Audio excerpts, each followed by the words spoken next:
la citation d'Amumu, comme toujours. La solitude est parfois pire que la mort, qui a été dit par Amumu. Ensuite, la légende veut qu'Amumu soit une âme solitaire et mélancolique de Shurima, antique et qu'il parcourut le monde à la recherche d'un ami. Condamné par une malédiction à rester seul à jamais, il provoque la mort de la ruine. Il provoque la mort et la ruine à chaque geste d'affection. Ceux qui prétendent l'avoir vu le décrivent comme un cadavre vivant, petit de taille, enveloppé dans d'effrayants bandages. Il a inspiré bien des mythes, des chansons et des légendes transmis de génération en génération, pendant si longtemps qu'il est désormais impossible de démêler le vrai du faux. Donc on passe tout de suite à la biographie. La biographie Amumu, momie mélancolique. Amumu est une âme seule et mélancolique née à l'époque de Shurima antique, qui traverse aujourd'hui le monde à la recherche d'un ami. Frappé par une malédiction ancestrale, il est condamné à rester seul pour l'éternité. Car tout ce qu'il touche est voué à mourir, et tout ce qu'il aime à s'effondrer. Ceux qui prétendent l'avoir vu disent qu'Amumu est un cadavre ambulant, de petite stature, entièrement recouvert de bandelettes, dont la couleur rappelle le lichen. Il a inspiré bien des mythes et des légendes transmis de génération en génération, pendant si longtemps qu'il est désormais impossible de démêler le vrai du faux. Le peuple de Shurima est tout de même capable de se retrouver sur certains points. Le vent vient de l'ouest au petit matin. Avoir le ventre plein un jour de nouvelle lune est un mauvais présage. Les trésors se cachent toujours sous les pierres les plus lourdes. Mais aucun d'entre eux ne saurait se mettre d'accord sur l'histoire d'Amumu. L'un des récits les plus courants associe Amumu à la première grande famille impériale de Shurima, qui succomba à un mal rongeant la peau avec une effroyable rapidité. Leur plus jeune enfant, Amumu, fut placé en quarantaine dans sa chambre, où il se lia d'amitié avec une servante qui l'entendait pleurer à travers les murs. Elle lui racontait tous les potins de la cour et les histoires des pouvoirs mystiques de sa grand-mère, pour son plus grand plaisir. Un matin, la jeune fille annonça à Amumu que son dernier frère avait succombé à la maladie, faisant ainsi de lui l'empereur de Shurima. Désolé de devoir lui infliger cette nouvelle alors qu'il était seul, elle ouvrit la porte et se précipita à l'intérieur pour le consoler. Amumu lança spontanément, mais à son contact, il fit un pas en arrière, comprenant qu'il venait de la condamner au même destin tragique que sa famille. En apprenant la mort de la fille, sa grand-mère lança un fléau sur le jeune empereur. Pour elle, Amumu s'était rendu coupable du meurtre d'un membre de sa famille. Lorsque la malédiction s'abattit, Amumu se retrouva pris au piège dans ses instants de souffrance, telle une sauterelle capturée dans les résines d'un arbre. Un second récit fait de lui un prince héritier connu pour ses accès de colère, sa cruauté et sa vanité aux tendances meurtrières. Selon cette histoire, Amumu fut couronné empereur de Shurima dans son jeune âge. Convaincu qu'il était béni par le soleil, il força ses sujets à le vénérer comme un dieu. Amumu convoitait l'œil d'Angor, une relique ancestrale enfouie dans une crypte dorée, et elle accordait la vie éternelle à quiconque osait la contempler avec la plus profonde des déterminations. Il chercha le trésor pendant des années avec l'aide de ses nombreux esclaves, qui le transportaient dans des catacombes labyrinthiques, se sacrifiant parfois pour déclencher des pièges et permettre à l'empereur d'avancer sans danger. Le jour où vint Amumu put enfin se tenir devant l'entrée de la crypte. Une gigantesque arche dorée où des dizaines de tailleurs de pierre avaient travaillé d'arrache-pied pour rompre le sceau. Alors que le jeune empereur se précipitait à l'intérieur, bien décidé à contempler de lui-même l'œil d'Angor, ses esclaves profitèrent de cette occasion pour refermer la porte derrière lui. Certains disent qu'il resta cloîtré dans les ténèbres pendant des années et que sa solitude le rendit fou au point de se mutiler, ce qui le força à se recouvrir entièrement de bandelettes.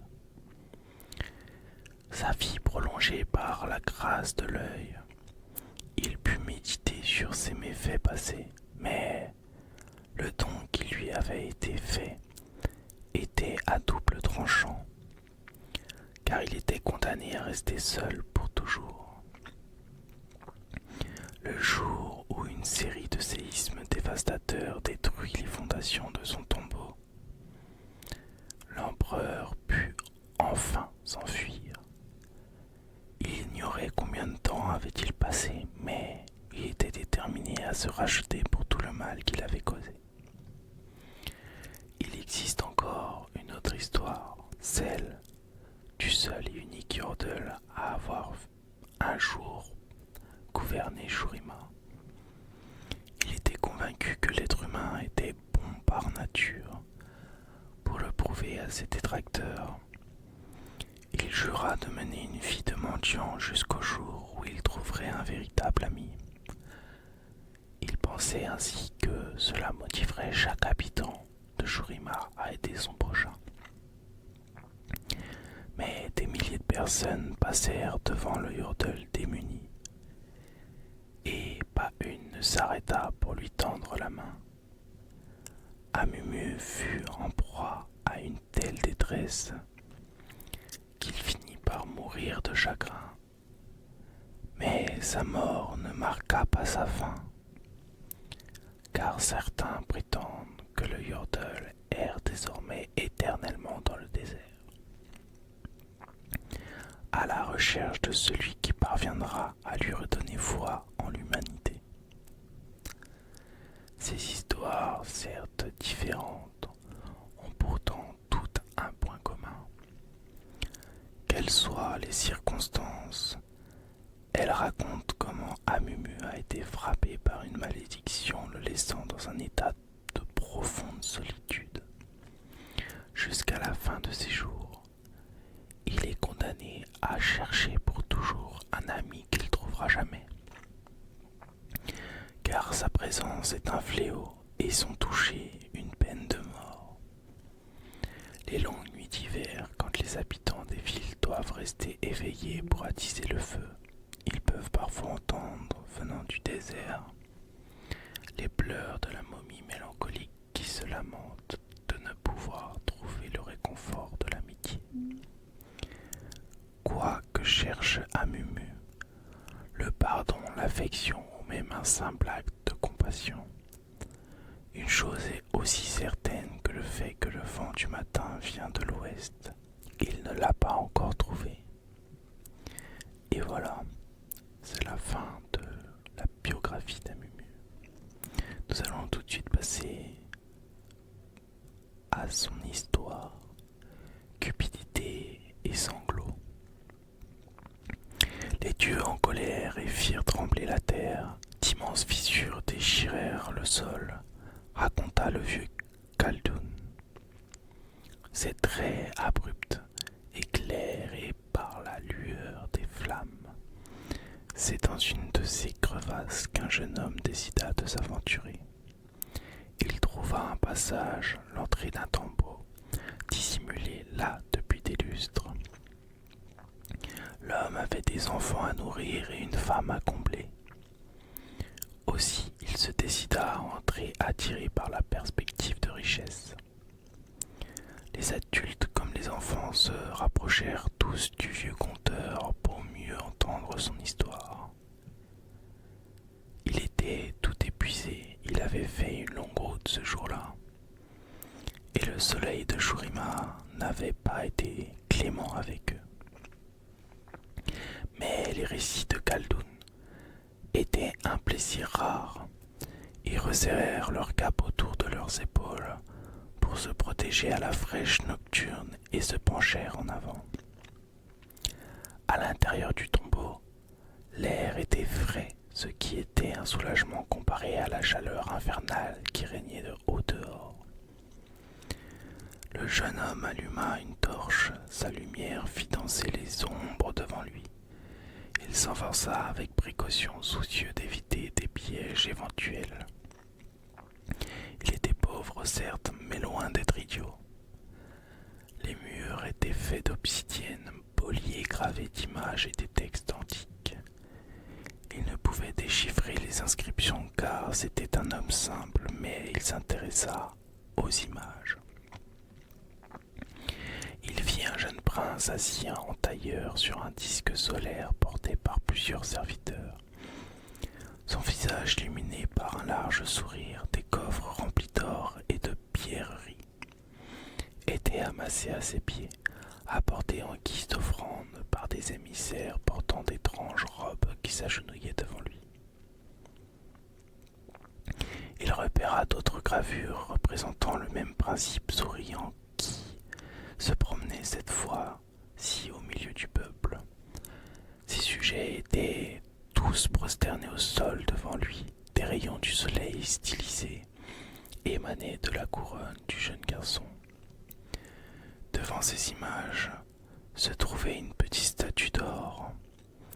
Cette effigie, à elle seule, valait probablement plus que toutes les richesses qu'il avait pu amasser en l'espace de 10 vies. Le jeune homme s'en empara et la glissa dans sa sacoche. Il n'avait pas l'intention de s'attarder sur les lieux. Il savait que d'autres allaient probablement bien vite découvrir cet endroit. Et lorsqu'il arriverait, il serait déjà loin. La cupidité transforme même les hommes les plus sages en monstres. Et il savait que d'autres n'hésiteraient pas à l'oxyre pour s'emparer de cette statuette en or, ainsi que des autres merveilles qui devaient se trouver plus loin dans le tombeau. Néanmoins, l'avarice ne faisait pas partie des défauts de ce jeune homme. Il n'avait pas besoin d'explorer plus en avant.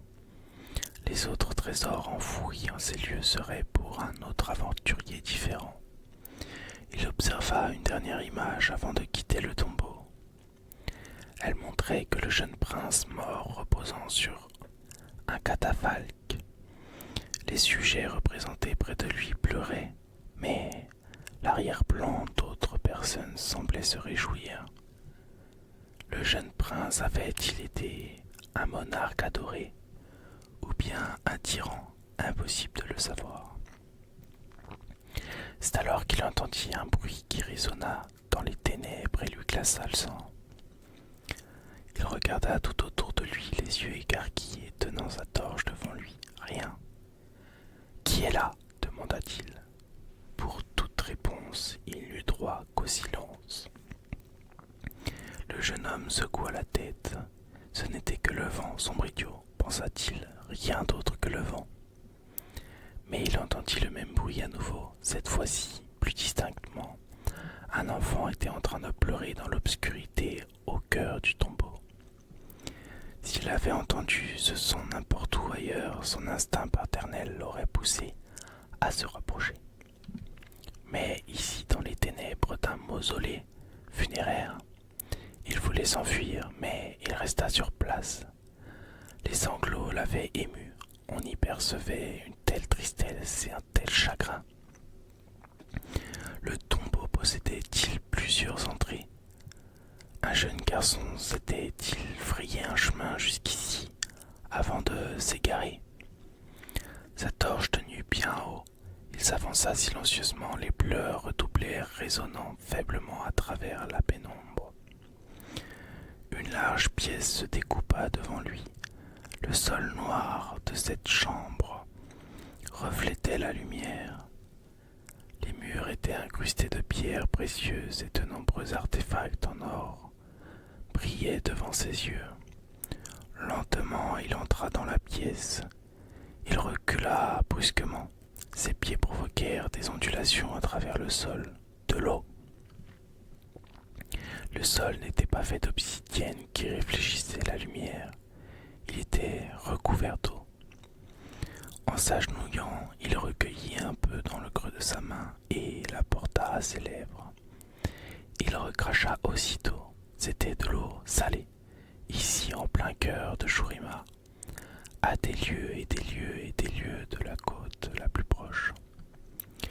Il entendit de nouveau des pleurs de l'enfant, plus proche de lui désormais. Levant sa torche devant lui, le jeune homme aperçut une forme juste à la lisière de son champ de vision. Cela semblait être un enfant qui était assis de dos. Avec précaution, il entra dans la pièce. L'eau qui recouvrait le sol n'était pas profonde. Les poils sur sa nuque se hérissaient et la peur lui étreignit la poitrine. Mais il ne fit pas demi-tour. « Es-tu perdu ?» demanda-t-il à l'enfant en s'approchant. « Comment es-tu rentré ?» La silhouette sombre ne se retourna pas, mais elle lui répondit. Je ne me souviens pas, dit l'enfant. Le son de sa voix répercuta sur tous les murs autour du jeune homme. Le garçon s'exprimait dans un dialecte ancien. Ces mots étaient étranges mais compréhensibles. Je ne me rappelle pas qui je suis. Calme-toi, mon enfant, dit l'homme, tout ira bien. Il s'approcha de lui plus près et la silhouette se dessina devant lui. Ses yeux s'écarquillèrent de surprise. La forme en question était la statue d'un dieu sculpté dans de l'onyx.